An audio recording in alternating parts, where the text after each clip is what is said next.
Hello my dear student, how are you?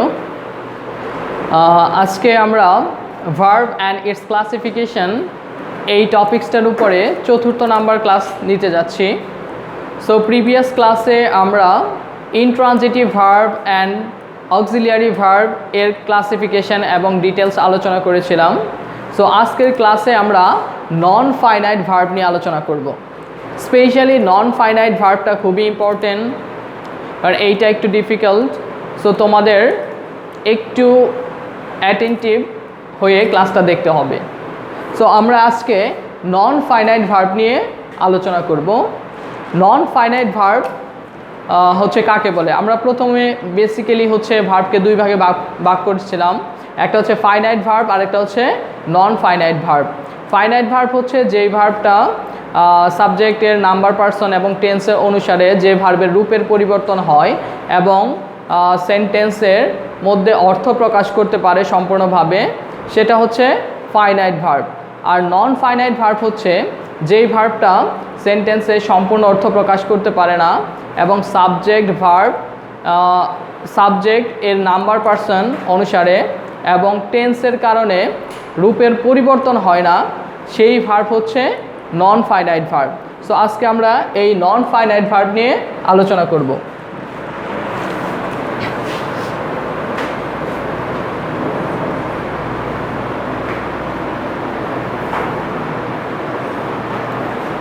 Non finite verb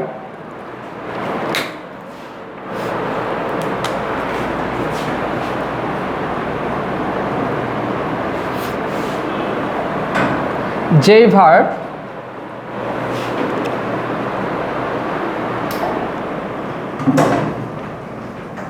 sentence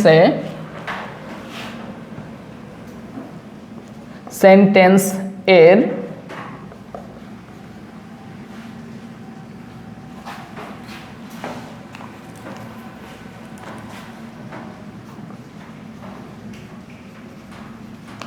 সম্পূর্ণ অর্থ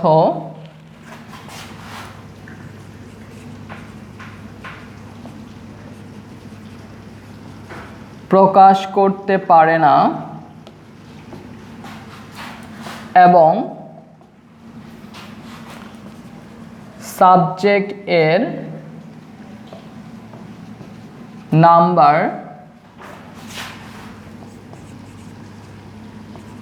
person এবং tense এর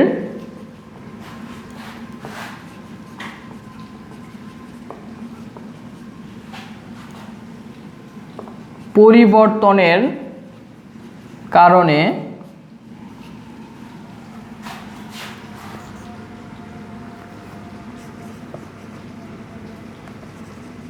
যেই ভার্বের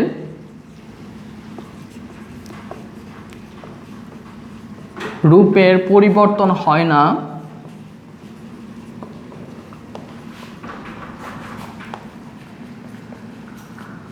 সেটি নন finite verb.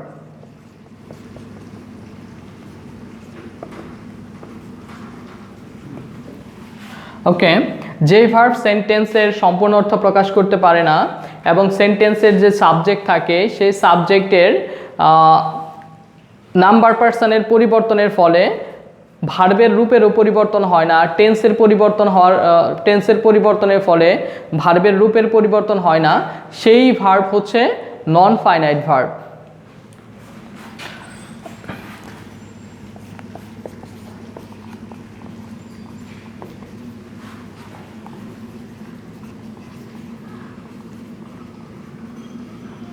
Suppose he wants to make a garden. So এইখানে ওয়ান্টস হচ্ছে ফাইনাইট ভার্ব আর টু মেক হচ্ছে নন ফাইনাইট ভার্ব।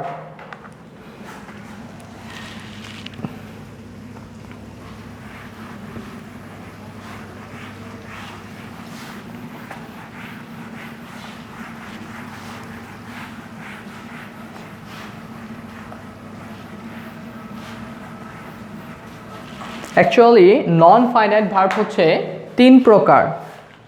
নন ফাইনাইট ভার্ব কয় প্রকার? নন ফাইনাইট ভার্ব হচ্ছে তিন প্রকার।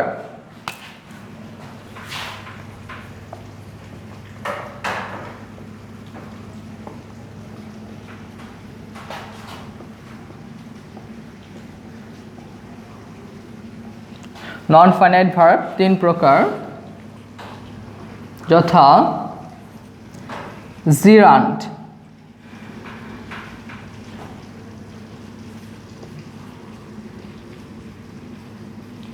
পার্টিসিপল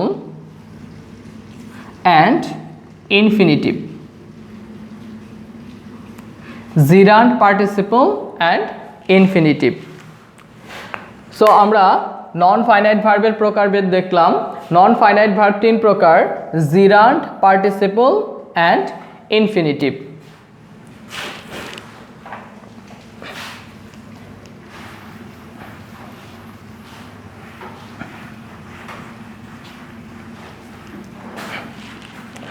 এখন আমরা জিরান্ট নিয়ে আলোচনা করব। জিরান্ট এবং পার্টিসিপল দেখতে একই রকম, বাট এটার ব্যবহার, এটার অবস্থান একটু ভিন্ন। এটার অবস্থান দেখে এটার কাজের ধরন, চলমান কিনা বা চলমান না, এই জিনিসগুলা বুঝে সেটার ব্যবহার করতে হবে বা শিখতে হবে। তো প্রথমে আমরা জিরান্ট নিয়ে আলোচনা করব।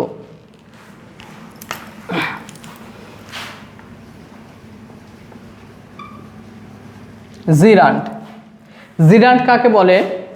জিরান্ট হচ্ছে ভার্বের সাথে আইএনজি যুক্ত হয়ে ওই ভার্বটি যদি একই সাথে নাউন এবং ভার্বের কাজ করে তাহলে সেটি হচ্ছে জিরান্ট।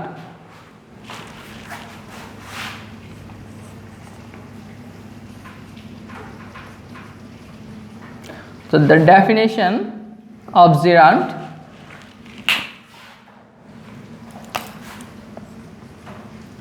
verb plus ing,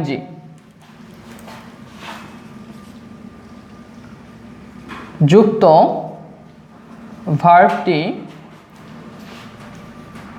যদি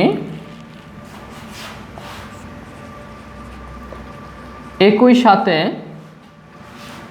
নাউন এবং ভার্ব এর কাজ করে তাহলে সেটি জিরান্ট। তো ভার্বের সাথে আইএনজি যুক্ত ভার্বটি যদি একই সাথে নাউন এবং ভার্বের কাজ করে তাহলে সেটি হচ্ছে gerund.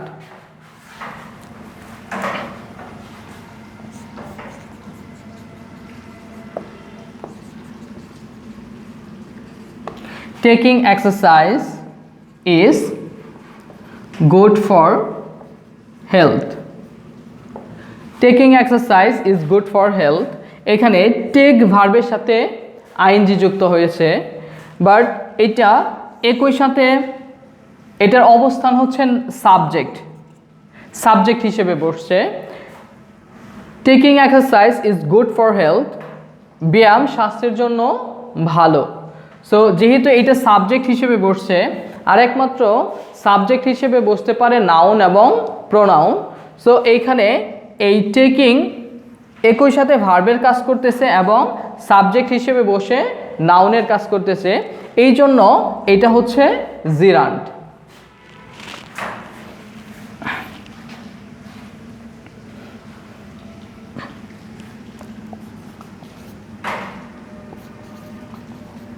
We learn drawing. We learn drawing. আমরা ড্রয়িং শিখি। আমরা কি শিখি? ড্রয়িং শিখি। সো এইখানে এই ড্রয়িং, ড্র ভার্বের সাথে আইএনজি যুক্ত হয়ে এটা এখানে অবজেক্ট হিসেবে বসছে। ড্র এর সাথে আইএনজি যুক্ত হয়ে এটা হচ্ছে অবজেক্ট হিসেবে বসছে। যেহেতু নাউন সেন্টেন্সের সাবজেক্ট হিসেবেও বসতে পারে, অবজেক্ট হিসেবেও বসতে পারে, সো এইটা যেহেতু এখানে অবজেক্ট হিসেবে বসছে, সো এটা হচ্ছে জিরান্ট। আর জিরান্ট চিনার আরেকটি সবথেকে বড় হচ্ছে ওয়ে হচ্ছে যে জিরান্টের আইএনজি যুক্ত ভার্বের কাজটি কখনো চলমান থাকবে না।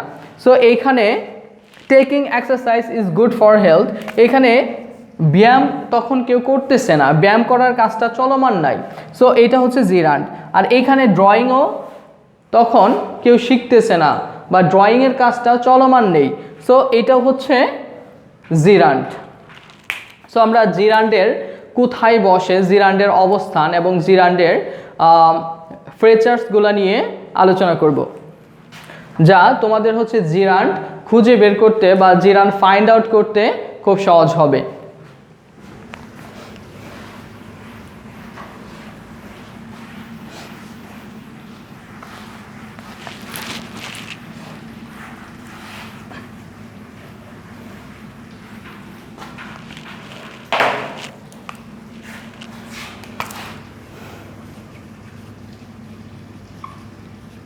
জিরান্ডের অবস্থান অর্থাৎ কোথায় কোথায় জিরান্ড বসতে পারে। 1, জিরান্ড সেন্টেন্স এর সাবজেক্ট হিসেবে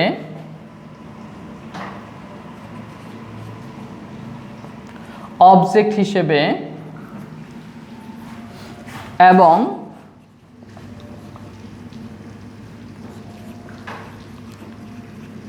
প্রিপোজিশন এর অবজেক্ট হিসেবে বসতে পারে। তাহলে জিরান্ড সেন্টেন্সের সাবজেক্ট হিসেবে বসতে পারে, অবজেক্ট হিসেবে বসতে পারে এবং প্রিপোজিশনের অবজেক্ট হিসেবেও বসতে পারে। যেমন সাবজেক্ট হিসেবে যদি আমরা দেখি,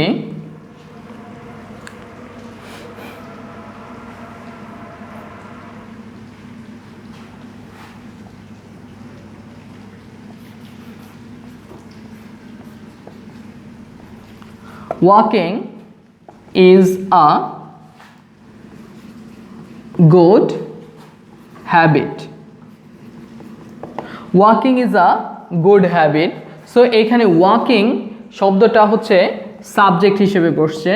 সো এটা হচ্ছে জিরান্ড। Walking is a good habit, এখানে কেউ তখন ওয়াকিং করতেছে না, সো এই ওয়াক ভার্বের কাজটা চলমান নেই, আর এটা হচ্ছে সাবজেক্ট হিসেবে বসছে। সো এটা হচ্ছে জিরান্ড।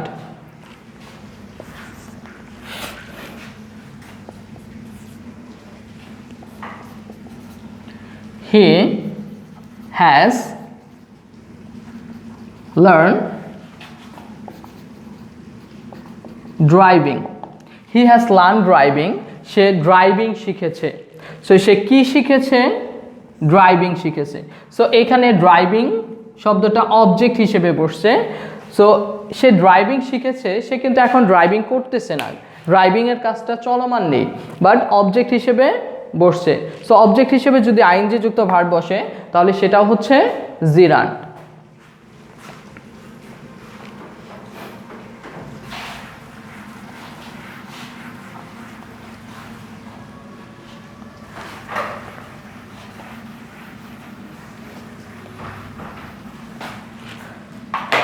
নাম্বার 3, প্রিপোজিশনের অবজেক্ট হিসেবে।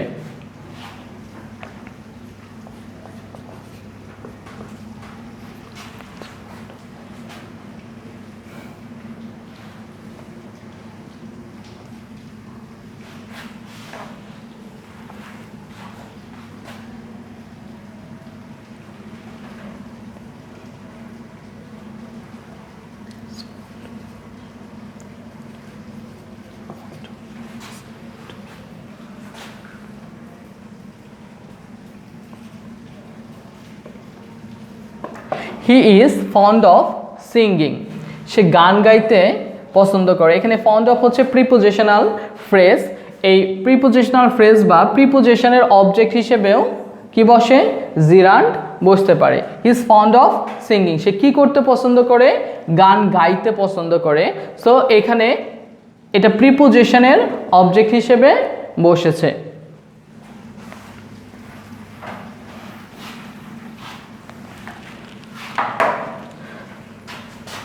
নাম্বার 2, ভার্বাল নাউন এবং কম্পাউন্ড নাউন হিসেবেও জিরান্ড বসতে পারে। ভার্বাল নাউন এবং কম্পাউন্ড নাউন।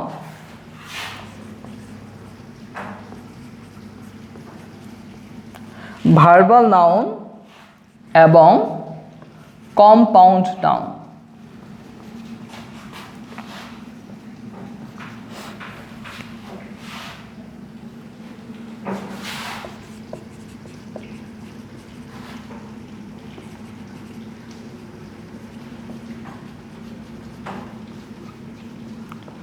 ভার্বাল নাউন এবং কম্পাউন্ড নাউন হিসেবে জিরান বসতে পারে।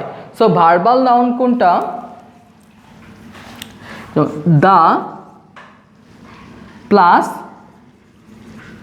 আইএনজি যুক্ত verb, the reading of newspaper. The reading of newspaper is a good habit. The reading of newspaper is a good habit. এখানে আগে দা, এরপরে অফ এবং মাঝখানে হচ্ছে আইএনজি যুক্ত ভার্ব যদি থাকে তাহলে সেটাই হচ্ছে ভার্বাল নাউন। সো এই ভার্বাল নাউন জিরান্ড। দা প্লাস আইএনজি যুক্ত ভার্ব এরপরে যদি অফ থাকে তাহলে সেটাই হচ্ছে ভার্বাল নাউন। আর ভার্বাল নাউন এরকম যদি থাকে তাহলে সেটাও জিরান্ড। আর কম্পাউন্ড নাউন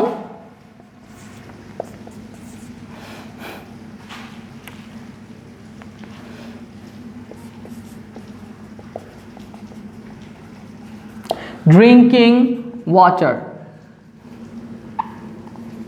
ড্রিঙ্কিং ওয়াটার, এখানে ড্রিঙ্কিং ওয়াটার এই দুইটা শব্দ মিলে হচ্ছে compound noun. The drinking water should be pure. Drinking water should be pure, এখানে ড্রিঙ্কিং ওয়াটার শব্দটা হচ্ছে কম্পাউন্ড নাউন, যেহেতু ড্রিঙ্কিং এবং ওয়াটার এই দুইটা শব্দ যুক্ত হয়ে একটা হচ্ছে নাউনের মতো কাজ করছে, ড্রিঙ্কিং ওয়াটার খাবার পানি। সো এইটা হচ্ছে এই ধরনের কম্পাউন্ড নাউনও জিরান্ড হিসেবে বসে। সো আমাদের এইটা হচ্ছে জিরান্ডের অবস্থান। তো জিরান্ড কোথায় কোথায় বসতে পারে?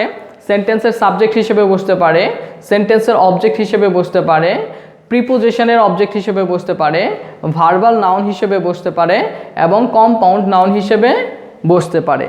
যেহেতু জিরান্ড সেন্টেন্সে একই সাথে ভার্বেরও কাজ করে এবং নাউনেরও কাজ করে, সো সেটা জিরান্ড হয়। তাহলে নাউন কিভাবে খুঁজে বের করা যায় সেটা আমাকে শিখতে হবে।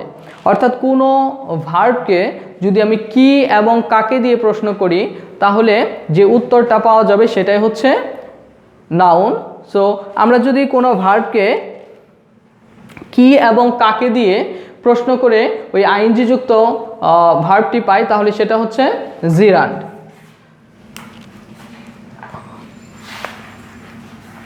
তাহলে এটা আমরা লিখতে পারি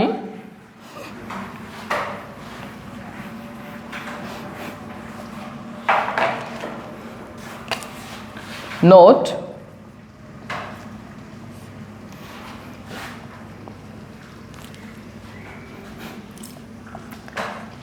ভার্বকে কি বা কাকে, ভার্বকে কি বা কাকে দিয়ে প্রশ্ন করলে যে উত্তর পাওয়া যায় সেটাই হচ্ছে অবজেক্ট।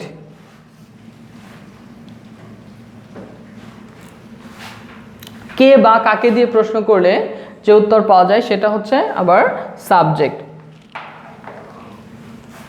যেমন we learn drawing. We learn drawing, তাহলে আমরা শিখি, আমরা কি শিখি? ড্রয়িং শিখি। তাহলে কি দিয়ে প্রশ্নের উত্তরে আমরা এই আইএনজি যুক্ত ভার্বটা উত্তর পেলাম। সো এইটাই হচ্ছে আমাদের জিরান্ড। সো অবজেক্ট বের করা এই পদ্ধতিটা জিরান্ড খুঁজে বের করতে আমাদের হেল্প করবে।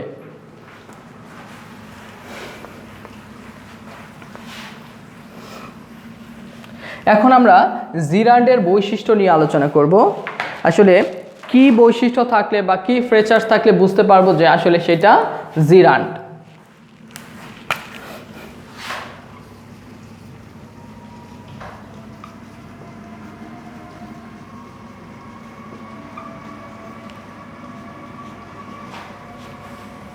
জিরান্ডের বৈশিষ্ট্য, দ্য ফিচার অফ জিরান্ড।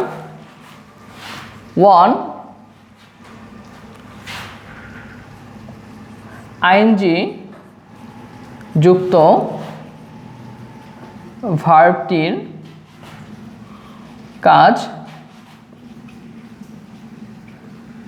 ওই মুহূর্তে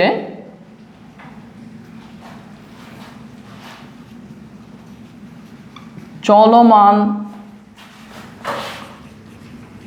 থাকবে না। অর্থাৎ আইএনজি যুক্ত ভার্বের কাজ ওই মুহূর্তে চলমান থাকবে না। যেমন taking exercise is good for health, এখানে যেমন কেউ এক্সারসাইজ ওই মুহূর্তে করতেছে না, so taking tea is a good habit, so এইখানে কেউ তখন চা খাচ্ছে না। অর্থাৎ ওই আইএনজি যুক্ত ভার্বের কাজটি কি থাকবে না, তখন চলমান থাকবে না। এইটা হচ্ছে একটা বৈশিষ্ট্য।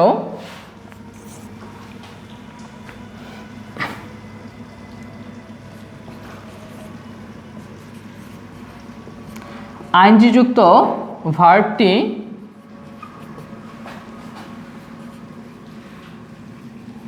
প্রিন্সিপাল ভার্ব এর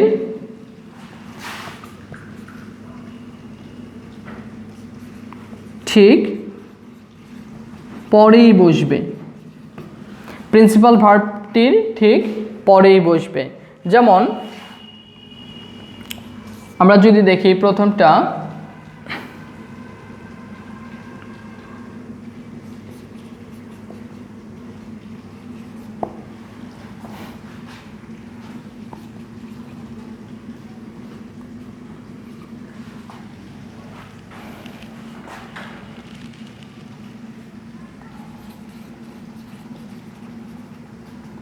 সাপোজ আমরা একটা সেন্টেন্স লিখলাম, taking tea is a good habit. এই সেন্টেন্সে এই টেকিং টি, চা কিন্তু কেউ খাচ্ছে না, সো এইটার কাজ চলমান নেই। স্টপ রাইটিং, স্টপ রাইটিং, লেখা বন্ধ করো। সো এখানে স্টপ ভার্বের ঠিক পরেই হচ্ছে রাইটিং শব্দটা আসছে, এটার মাঝখানে অন্য কোনো ওয়ার্ড নেই। সো এই মেন ভার্বের ঠিক পরেই যখন অন্য আরেকটা আইএনজি যুক্ত ভার্ব চলে আসে, তখন সেইটা হচ্ছে জিরান্ড। সো আজকে আমরা জিরান্ড এবং এর ফ্রেচার্স এর অবস্থান নিয়ে আলোচনা করলাম। আশা করি তোমরা ক্লাসটা বুঝতে পেরেছ। আমি অত্যন্ত সহজভাবে বোঝানোর চেষ্টা করছি। তোমরা ক্লাসটা মনোযোগ দিয়ে দেখে আরও ভালো করে বুঝবে। সো আজকে এই ক্লাসটা এই পর্যন্তই। নেক্সট ক্লাসে আমরা পার্টিসিপল এবং ইনফিনিটিভ নিয়ে আলোচনা করব।